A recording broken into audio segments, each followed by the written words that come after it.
Hey everyone, this is Manny Faces, producer and host of Newsbeat.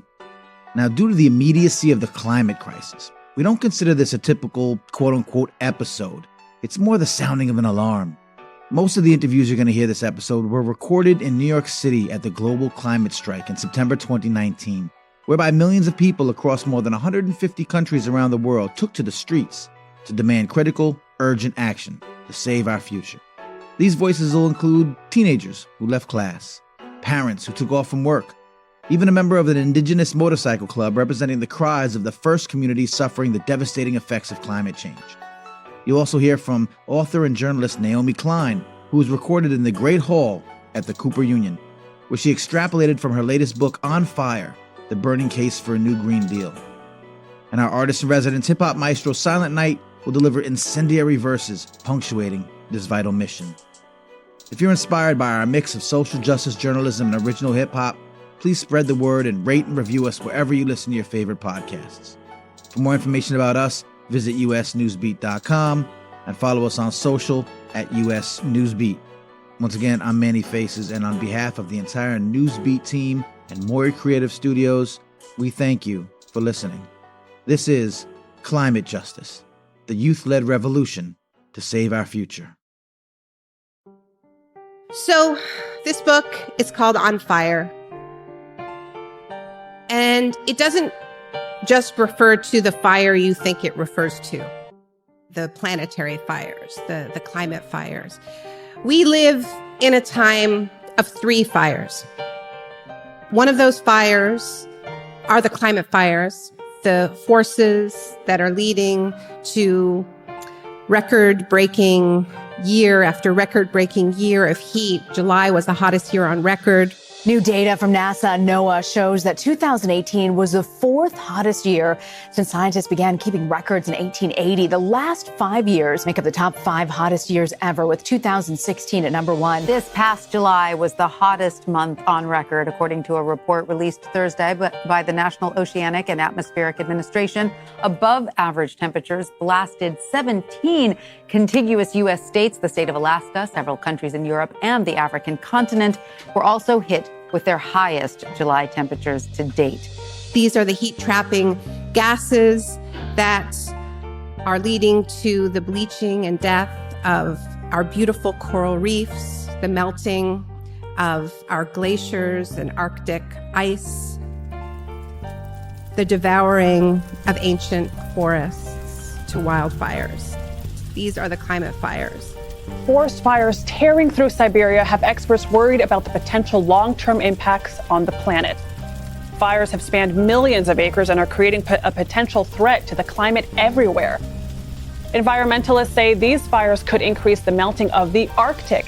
Scientists are keeping a close watch on more than 100 wildfires burning in the Arctic. Fires are not unusual in the area, but scientists are sounding the alarm bells over the high number and the emissions they're creating.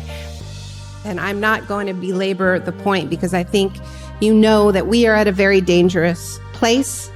The scientific community has begun to speak in very clear language to get our attention. Almost exactly a year ago, the Intergovernmental Panel on Climate Change issued a report telling us that we had 12 years, that's 11 now, to cut global emissions in half. Not to start doing it in 11 years, but to have gotten it done in 11 years and to completely decarbonize our economies globally by mid-century. So we are in an extremely tight window where we have a chance of dousing some of these flames before they get completely out of control.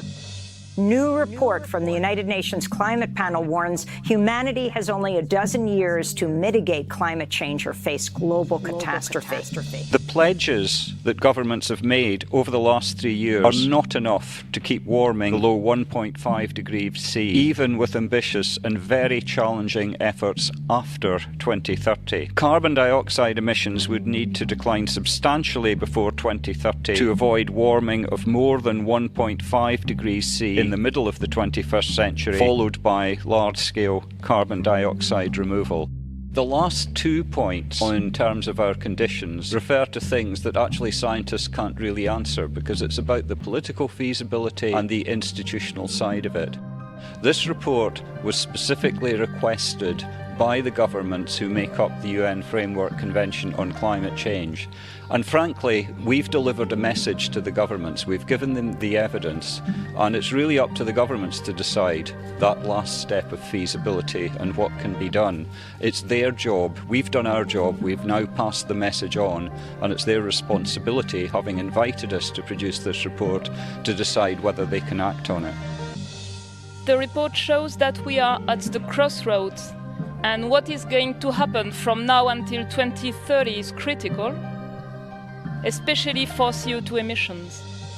The report has sent a very clear message that if we don't act now and have substantial reductions in carbon dioxide emissions over the next decade, we are really making it very challenging to impossible to keep warming below 1.5 degrees.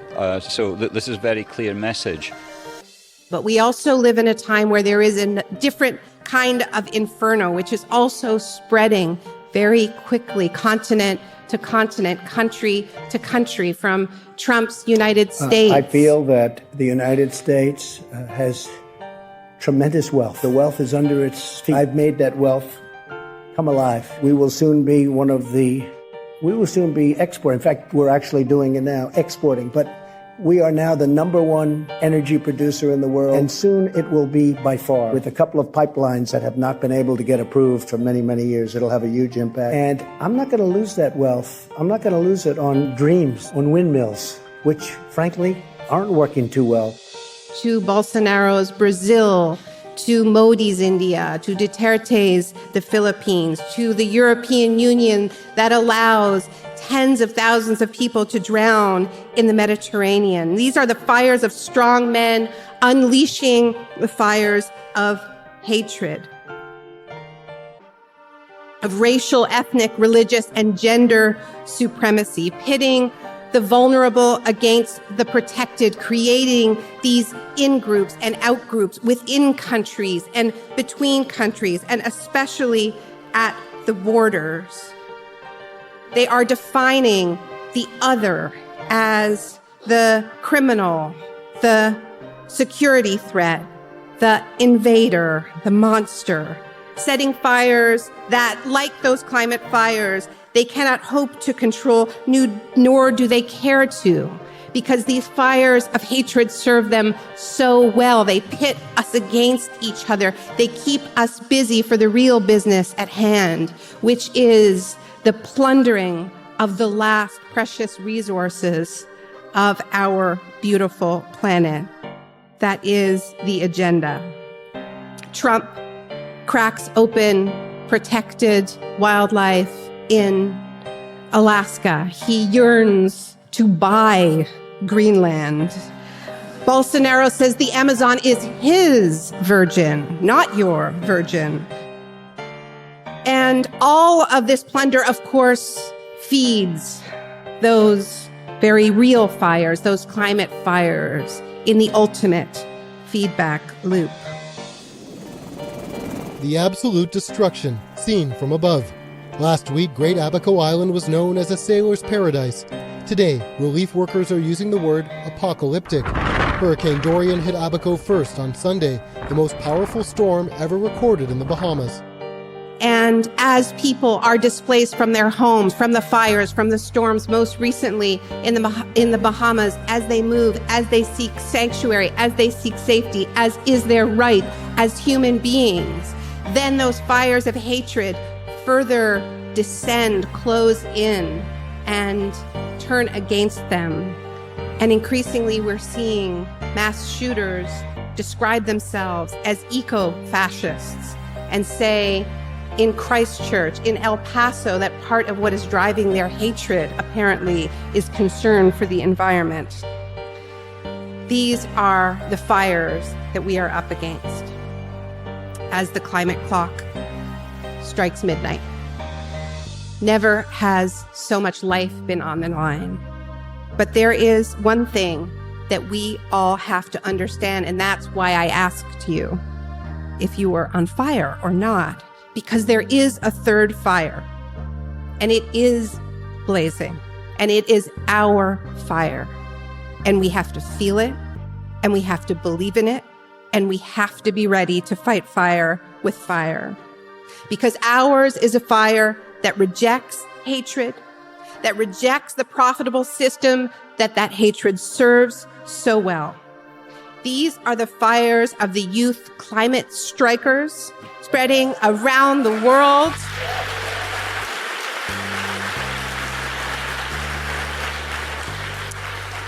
I like what the youth climate strikers in the UK said a few months ago. They said, Greta is the spark, but we are the wildfire.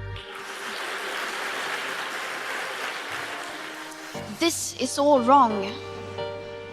I shouldn't be up here. I should be back in school on the other side of the ocean. Yet you all come to us young people for hope. How dare you? You have stolen my dreams and my childhood with your empty words. And yet I'm one of the lucky ones.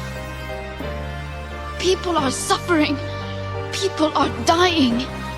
Entire ecosystems are collapsing. We are in the beginning of a mass extinction, and all you can talk about is money and fairy tales of eternal economic growth. How dare you? For more than 30 years, the science has been crystal clear. How dare you continue to look away and come here saying that you're doing enough when the politics and solutions needed are still nowhere in sight? You say you hear us and that you understand the urgency. But no matter how sad and angry I am, I do not want to believe that. Because if you really understood the situation and still kept on failing to act, then you would be evil, and that I refuse to believe. The popular idea of cutting our emissions in half in 10 years only gives us a 50% chance of staying below 1.5 degrees and the risk of setting off irreversible chain reactions beyond human control. 50% may be acceptable to you, but those numbers do not include tipping points, most feedback loops, additional warming hidden by toxic air pollution, or the aspects of equity and climate justice. They also rely on my generation sucking hundreds of billions of tons of your CO2 out of the air with technologies that barely exist. So a 50% risk is simply not acceptable to us, we who have to live with the consequences. Look, the old guard is asleep at the gate. Think we could wait? They're supposed to be keeping us safe, but it's a disgrace. Hand over the keys to the place, or be way more accountable and season a day. They're still having debates on if we're safe, sending out tweets while we knee deep in waste. Ice caps melting away, they got the caps lock popping. Go ahead and yell into space. Complacent or complicit, blind to the emissions, or omitting some statistics if they don't fit with your mission. This isn't some revision, sea levels have risen, points have been tipping. Yeah, I'm pointing the finger, it's a system, it's an extinction level event. There's only 11 years left. Discredit the people that's credited to speak on. Try and stop the truth, but still we gon' keep on. Protests against climate change in action have become a regular Friday fixture. They started after the Swedish teenager Greta Thunberg staged her school strike in August last year. They've now grown to become a global phenomenon. Today's protests have already kicked off in New Zealand, and people are expected to take to the streets in different parts of the globe. Last Friday, huge demonstrations are believed to have mobilised 4 million people. The latest round of marches come in the week that the UN issued a stark warning about melting ice and the long-term threat to the oceans. We're going to go just in order so we don't get confused when we're listening. I'm going to start over here. Can I have your name? Stella. Stella, and where are you from? I'm from New York City. And your age? 13. So Stella, can you just tell us why it was important for you to come out? Yeah, I think it's very important for a lot of people to come out to contribute to the climate change march, because it is a very big deal that people come out and they support each other. Being here is a symbol of how we need to fight for what we believe in, and from being here, that's what you're doing. And your name, age, and where are you from? Sunita, I'm 13, I'm from New Jersey. It's really hard looking in the news and seeing people deny climate change and deny global warming because we're children. We are children, we have no vote, we have no voice in this country, and yet we are able to stand here and we're able to fight for it. And I know that my children and my grandchildren and my great-grandchildren, it'll be too late for them to fight for this, and they'll watch their planet like burn and collapse and destroy itself before their very eyes, and know that this generation and your generation and the generations before you are responsible for this, and we are watching as we're falling into like eternal death for everyone, and we just do nothing. And I think it's the responsibility of the generations who are older than us and the government, like the government officials who are older than us, to fight for us and to fight for our children, because we're the ones who will have to suffer from what you guys are doing. What do we want it? What do we want? What do we want it now? What do we want? What do we want it? What do we want? My name's Tamara, I'm 14, and I was born in Geneva, but I live here. This is super important to me because, like Sunita said, this is our future. This is our children's future. Everyone is taking our future away from us. We have the right to live. We have the right to a future. And just seeing that we throw away 40% of our food, that we do so much harm to where we live, to where we were born, it just really does break my heart. And even though this is my first time being in a march, and I really just have to thank all my friends for bringing me out here. And I am so glad that I was able to be a part of this, because we need to make a change, and we need to make a big change now so we and our children can have our future back, so we can live. Can you give us your name? I'm Bram. And where are you from? I'm from Manhattan. Okay. Yeah. How old are you? I am 24. I have to say, it's almost like we're living in an alternative reality where all the actions that we need to really hit our thresholds in terms of not warming the planet, we're missing and blowing through completely. So the awareness that Greta's bringing to, the international movement, the activism that the youth are coming around sunrises, I don't think there's any better time to get more involved. And even if people haven't gotten involved in the past, like I haven't really been completely involved, I'm making it a big emphasis to get engaged, come out to the strikes, mobilize in the evenings and afternoons with people around getting awareness out there, reaching politicians. So now's the time. It's a critical. So yeah. Hello, New York City. It is an honor for me to be here with all of you today on this historical day. And thank you all so much for coming. I heard there were in New York, they're still counting, but at least 250,000 people.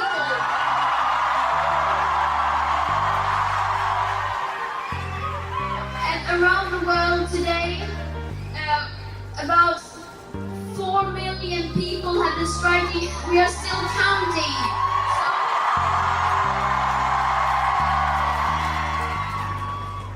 We are not in school today.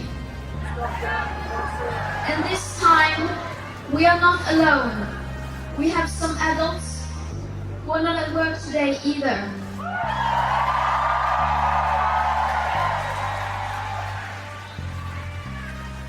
And why? Because this is an emergency. Our house is on fire. And it's not just the young people's house. We all live here. It affects all of us. And we will not just stand aside and watch. We are united behind the science, and we will do everything in our power to stop this crisis from getting worse.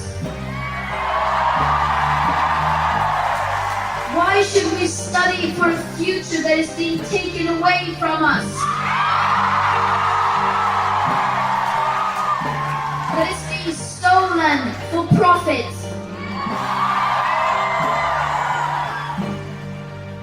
Some people say we should study to become climate scientists or politicians so that we can, in the future, solve the climate crisis. But by then it will be too late. We need to do this now. My name's Lila. I'm 13. I'm from New York. And like they all said, like, people are just trying to deny that this is happening, like Sunita said. And like, there are so many contributing factors into like why climate change has become such a big thing. And there are so many like things that we can do to prevent it. And we have a platform and we have voices, so we gotta use them. I'm Melanie. I'm 13. I'm from here. Our Earth is dying. It's not like, oh, like whatever. It's literally dying. And the people who are coming after us, our friends, our family, our grandchildren, they're gonna die because we aren't doing enough to stop this from happening. And it's like, it's horrifying. It's terrifying to know that people we love and care about are gonna die because we're not doing enough to stop it. My name is Shannon. I'm 13 and I'm from New York. I came out here today because this is our planet and I live here and I can't go anywhere else and my children can't go anywhere else once we destroy this planet. And I want to believe that we have a voice and we have the power to change something, but no one's gonna listen to us or listen to me individually. So I came out here to add on to the power that us youth have in order to change our future and change what we have to do.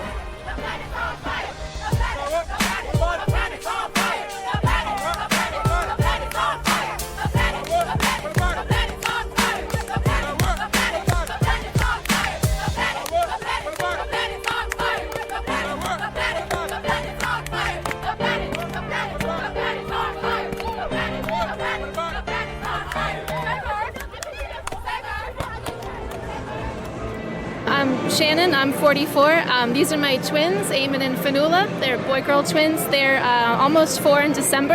And the importance of being here, one, I really believe in general that young kids should be exposed to demonstration and protest. I think just as a matter of having that as your civic duty and your daily part of your life. But specifically climate change, nobody is divorced from it. There are the people that are the most disenfranchised are going to feel it first, but nobody is going to be divorced from it, and especially my babies. I think that it's going to be, everybody can kind of go along with their daily lives, and they probably will have a pretty comfortable life up until a point, and then someday, you know, you can't isolate yourself and have clean air in one little pocket or clean water in one little pocket. Your friends, your neighbors, your community, nobody is going to be left untouched by it. So it's my responsibility as their mother to make sure that they have this as an integrated part of their daily life so that they can make changes as they grow up. The planet's on fire. It's not a radical chant. The damage is massive. The panic is justified. The planet's on fire. The planet is on fire. The planet. Do you understand this? Do you want our grandkids to exist? Do we want eco-fascists choosing which people get food, who can live? Or do you want to do something? Dare I say a revolution? We're in a battle that we're losing, but the future is here. The youth are leading the strike. Beings of light, they are the spark we needed. They're right. Stand aside or encourage and fight. One planet. Don't let them divide and don't let them back you down if they say that you're being divisive. For shining light on the problem, that's what a light is. Time is past due, so now it's the fight. If there is a history to tell, let's be on the right side. Just days after global protests calling for action on climate change, there was a special UN climate summit today where a number of leaders gathered to hammer out specific pledges from their nations to reduce greenhouse gas emissions. The UN put science very prominent in advance of this meeting. They put out a new report yesterday that tried to summarize all of the science that we know today, and none of it is really good news. The world is quickly getting hotter. Warmest 5-year period in recorded human history. The planet is now warmed over 1 degree Celsius since the industrial era. And the impact of this warming, the climate impacts are hitting harder and sooner. Greater and longer droughts, intensifying storms, crop failure, more species threatened with extinction. And the report also says that the CO2 emissions that are driving all of this are increasing, and there's no real end in sight. In order to limit warming to just 2 degrees Celsius, which is a threshold that many scientists have warned about for a long time, global policies have to triple in scale. So this report comes out, and then today, the Secretary General, António Guterres, in order to emphasize the importance of this, said, the science is clear, action is needed. Nature is angry. And we fool ourselves if we think we can fool nature. Because nature always strikes back. And around the world, nature is striking back with fury. Consider the last few months. July, the hottest months ever. June through August, the hottest summer in the Northern Hemisphere and the second hottest winter in the Southern Hemisphere. The years 2015 to 2019, the 5 hottest year on the books ever. Our warming Earth is issuing a chilling cry. Stop. If we don't urgently change our ways of life, you jeopardize life itself. Look around. Seas are rising and oceans are acidifying.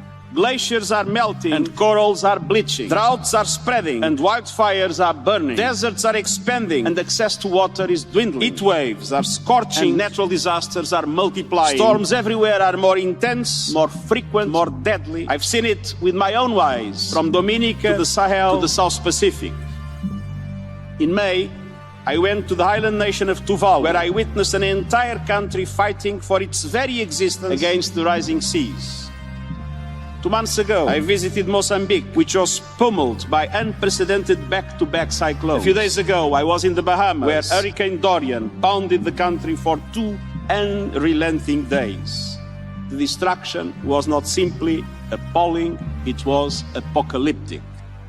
Make no mistake, when we see those images, we are not just seeing damage, we are seeing the future, if we do not act now. And I'm really very enthusiastic about the leadership and the dynamism of the youth movement for climate action today in the world. When I started 2 years and something ago, I must say I felt very, very discouraged in relation to the perspectives of climate action. But for the first time, there is a serious conflict between people and nature, between people and the planet. And this could be absolutely destructive for the future of our communities and for the future of our societies. And it's not only a question of glaciers or ice caps or corals, even if that is extremely important, and biodiversity is a vital question in today's world. But it is more and more about the suffering of people. And this will become worse and worse as time goes by. Hundreds of activists occupied House Democratic leader Nancy Pelosi's office, demanding action on climate change. 51 were arrested. The protest was led by the environmental group The Sunrise Movement and the Political Action Committee Justice Democrats. They were joined by Representative-elect Alexandria Ocasio-Cortez. Activists are demanding Pelosi and the House Democrats champion a Green New Deal and mandate that all Democrats elected to the House pledge not to take any fossil fuel money. When it comes to climate change, we're the ones who are going to be hit the hardest. And it's our futures on the line more than anything. I'm Saya Ameli Hajebi. I'm 17 years old. I've lived in Boston for the past 8 years. When I saw the Sunrise Movement doing the work that they're doing and taking action directly at the State House, we were taking our demands and we were taking it directly to our representatives, sitting in at their offices, calling them, going up to them, bird dogging them. And that was all young people. A lot of us are still under 18. A lot of us are immigrants. And yet we have this awesome power that we can use to further the climate movement. I grew up during the Green Revolution, so there was young people who were going out in the streets, standing up for their beliefs and getting beaten down, getting arrested. I remember one night I was just putting my homework away, packing my bag for school the next day, and I walked by my parents talking. You know, they were talking about how there was this young person getting hanged in the town square the next day, and that they were going to take a different route to school because they didn't want my brother and I to see that. And so the fact that with Sunrise and with the political system here, we have the freedom of speech and freedom of press to go out and stand up for these values, go out to our representative's office and not expect to be treated with violence, go out and protest, make our voice heard, and really make a difference without that fear for our lives. It's really powerful. That's one of the main reasons that I got dragged into this, is because I I find it absolutely amazing and just so empowering that we can go straight to the government and ask for these changes. So we were demanding that Charlie Baker, the governor, declare a climate emergency because that's what it is. It is an emergency. It's a crisis. We have 11 years left. We don't have time to waste. We were asking him to stop all fossil fuel infrastructure and go green. Those are pretty much the same exact demands that we asked for in the previous strikes leading up, but he still hasn't done anything. He hasn't taken climate action. Nothing else right now is going to be even nearly ambitious enough to fight the climate crisis at the scale we need. We can't take the issue of climate and separate it from the communities that are going to be hit the hardest. We can't separate it from the communities of color, low-income communities that are going to have to deal with the financial consequences of this. They are the least prepared to deal with it, and they contribute the least to climate change. And so it's a social justice issue. It's absolutely a public health issue. It's an economic issue. And the Green New Deal can take that, put it together, and bring some real economic change out of it to move us towards a more sustainable future. Can you first state your name and your affiliation and your group? Chuck Rivera, Red Rum Motorcycle Club, indigenous Native American-based motorcycle club. And what's the importance of your club being here today? For us, it's a major factor of what we do and what we stand for. Mother Earth is important to us, and as Native people, indigenous people of this land, First Nations people, we know what devastation looks like. We've experienced it in ways that are very painful and devastating. And to see young people take ownership is beyond amazing. It really is. It's to watch young people demand change in ways that I don't think we've seen since the 60s and 70s. It's pretty amazing. So for us as Red Rum Motorcycle Club, it's important to be out here and do our part and support these young folks in what they're doing. Our ancestors gave us this land. For the most part, most of society has and continues to disrespect it. And we're watching it fall apart. For the tribe, I'm Taino from Puerto Rico, from Borinquen. So a year ago today, we had Hurricane Maria killed thousands of people and displaced many people who are still displaced today. Nearly 1 year after Hurricane Maria slammed Puerto Rico, a staggering new number, a death toll vastly underestimated. The independent report from researchers at George Washington University reveals 2,975 people lost their lives due to Maria. The official government death toll had been 64. So we see the results of what letting the earth go beyond repair to a point, and these kids aren't giving up. They believe that they can make change, and we're going to do, we, Red Rum MC and society, we're more than a motorcycle club. We want to do our share. Having to take a day off from work to be out here to support these young people is a blessing, truly a blessing. In terms of climate change, indigenous communities specifically feel the effects immediately. While everybody else is sort of waiting for it to happen. Right. So can you just talk about how this crisis is affecting indigenous communities right now? It's a great question. Yeah, because we're seeing it right now, right? So if you look at Hurricane Maria, we need El Yunque. El Yunque is a rainforest that's falling apart. And we need El Yunque to be there in order. So when storms come into and hurricanes come into the island, El Yunque is where they kind of stop. It kind of fights them off. That's how we say it. And we're watching that beautiful rainforest fall apart. If that goes, it's just a matter of time because now we have no defense. It's an important defense mechanism for the island. It's a natural defense that when we only had a couple of hurricanes every decade or so, we're having them more frequently. And that's not only I'm speaking specifically for Borinquen, the ability for the rainforest to fight on the island where my people are from is truly becoming a scary situation because the defense, the power of the land itself, the power of the trees that exist, and the waterfalls in there, which literally like suck in a hurricane. Most times after it hits El Yunque, it really slows down. That's where it hits. From there, it splits off and it becomes a tropical storm. And you saw what happened with Maria. It didn't happen that way. It kept on. It was also a slower storm, so it lasted longer. So again, I agree with you. Our people feel it immediately. Many of our people on reservations still live off the land and respect this beautiful land. And we're not going to be able to continue to do that if we don't do something to recognize that climate change is real and the time is now. We are not just some young people skipping school or some adults who are not going to work. We are a wave of change.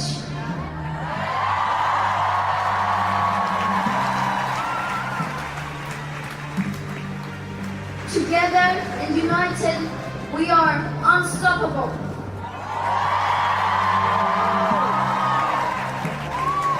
This is what people power looks like. We will rise to the challenge.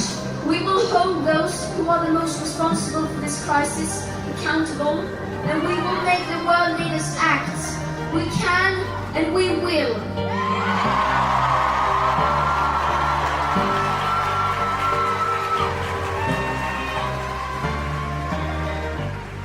And if you belong to that small group of people who feel threatened by us, then we have some very bad news for you.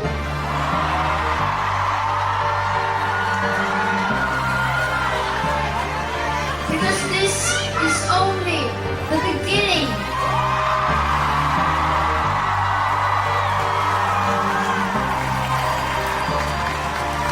Change is coming, whether they like it or not. And that's the power of us. Time is now that we must regulate and mount up. Enough's enough, so now we ride and we rise up. Since when we young, we knew caring for the planet was the right thing to do.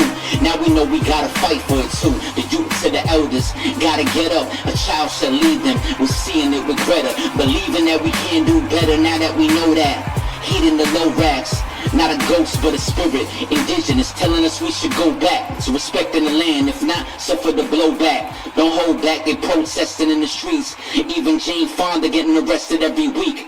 Right wingers saying it's attention that we seek. How pretentious of me to want everybody to see. It's not just about just some litter in the streets. This is life or death, literally.